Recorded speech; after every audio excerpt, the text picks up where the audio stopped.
Most investors lose deals for one simple reason. They stop following up. A seller doesn't answer a few calls or ignores a couple texts and they assume that the deal is dead.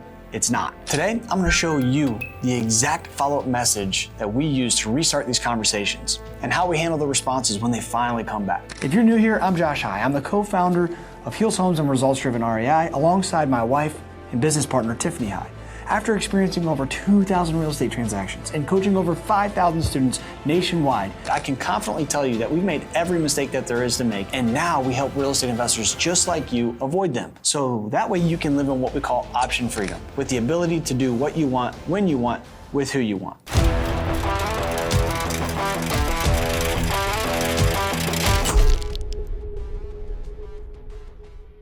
When a seller ghosts us, we look at this framework starting with this overarching concept.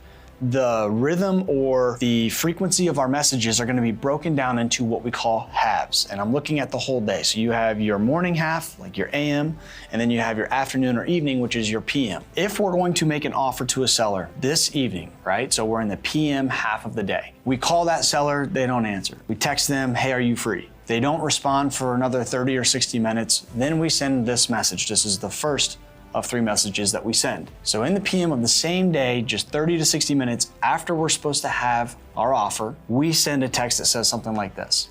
Hey, Mr. or Mrs. Seller, this is Josh. I'd love to speak with you about our cash offer for your property, but I kind of get the feeling you either changed your mind and decided not to sell, you went another route, or I messed this thing up somewhere. What we're doing here is we're utilizing empathy. See, most of the times, if you act like or ask if you messed up, the seller for the most part will say, oh, no, you did nothing wrong, right? And this is the way in which we motivate them to respond.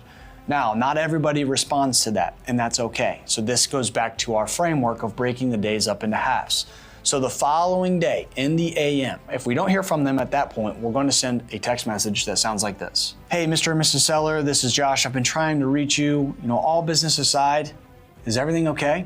Right now, what we're doing is we're putting business aside, taking the sales resistance or fear of having any conversation with anyone who's perceived to be a salesperson, because let's be honest, as a real estate investor who's making a cash offer, even though we're buying something, they still see us as a salesperson and they're afraid that they're going to get ripped off or not get the best deal. Heck, they might even made a decision to go a different route and they're just uncomfortable with letting you down and telling you no. This is another approach for us to put all of that aside and just check on their well-being. Now, after that, if we don't hear back from them the following half, okay, so remember, we were supposed to make an offer yesterday, PM. This morning, AM, we send that text message. If we don't hear back from them by the PM, which is the second half of that day, this is when our third text message goes out. Now, at this point, we feel as if this seller is very disengaged. There's a good chance that they're probably not going to engage with us again. So we're going to just take our shot and we're going to write our offer through text. And we're gonna explain to them, hey, I've got great news. The partners did review this. I haven't been able to get a hold of you. We're able to offer this much for the property. And the reason why we do that is because we're looking at this no different than like a check mailer. Again,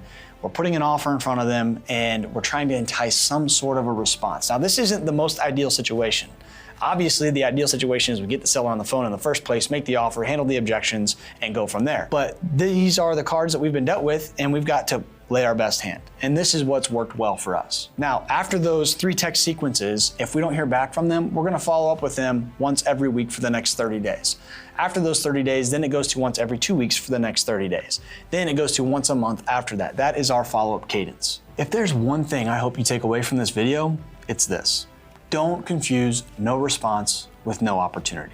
The follow-up is where a lot of deals are won. If you wanna learn the systems behind that, not just the text messages, but the entire sales process, then jump into our free school community. We go live every week, answer your questions, and share the exact systems that we're using inside our very own real estate investing business. I'll have my team put the link in the description of this video. We'll see you there.